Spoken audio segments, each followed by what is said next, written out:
April, about 6 o'clock. This is Azovstal. This is a flyover. You can see there's a lot of devastation in one of the largest steel plants in Europe here on the coast of the Sea of Azov. This is the fighting and the pincer movement that we've been talking about for a long time here, closing in on the Azov battalion that's trapped here. There's also evidence that we have up to 6 languages being spoken, being intercepted by Russian intelligence here. So I wanted to go to the slides and show you just a few of the things that are out there on the internet that currently indicate that they're closing in. Maybe now's a good time to consider surrender. This first piece is the bridge. There appears to be one last bridge that was a way of getting out. Here it looks like several different media posts that are showing the Russians over the bridge, controlling the bridge, and having that cut off. We also have the Russian Ministry of Defense here talking about their signals intercept. The SIGINT, they call it, is sensing 6 different languages. We said it was French, German, Italian, English, as well as a Russian or a Ukrainian, excuse me, language. Now, the key here is, though, is there higher ups in there? Is there higher ups in NATO from France there that could affect the French election and sort of create a failed hostage rescue situation for Macron in his upcoming election, and of course, the United States. If there is a 3-star general, if there is Roger Cloutier down there, it could touch off sort of a World War III type situation. That's the sensitivity, I think, here in the situation. There's the battle map. You can see folks closing in sort of on every direction. So there's really no relief force in sight. It does look like this was maybe Putin's objective in the whole situation. You saw earlier today, Barbara Cloutier works for the Defense Threat Reduction Agency. The Defense Threat Reduction Agency comes up with vaccines, comes up with battlefield countermeasures. She does both chems and bios.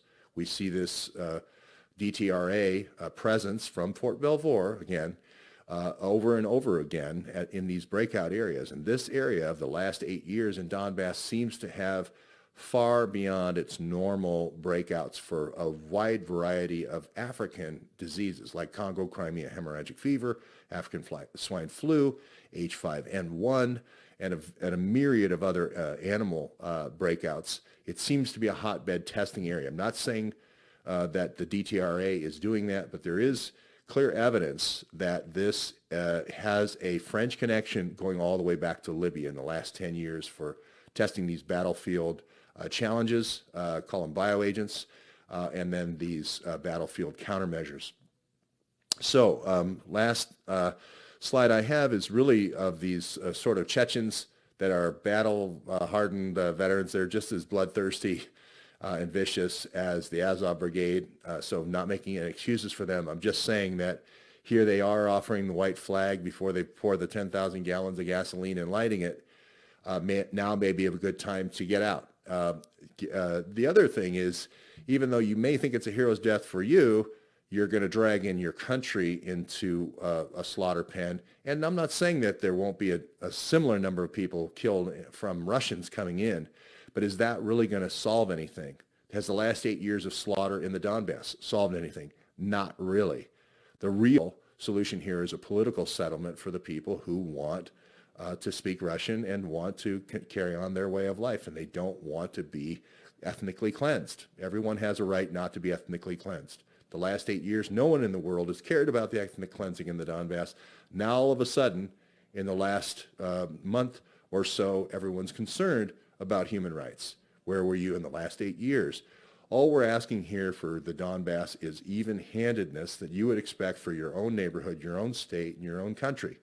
If Putin put this kind of facility next to Cape Canaveral, next to our nuclear submarines, we would want to get him out. This is the same situation that's in Crimea with the nuclear base there in Sevastopol, in Crimea, and putting provocative bioagent development that we've seen, 11 bases going up to 30, 11 biolabs going up to 30 biolabs right on the border.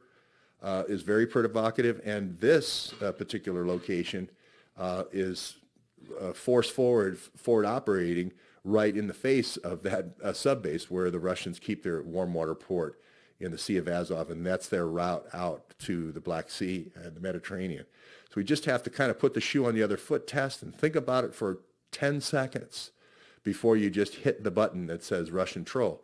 No, this is being even-handed. This is how a real negotiator would go in and resolve a real international conflict.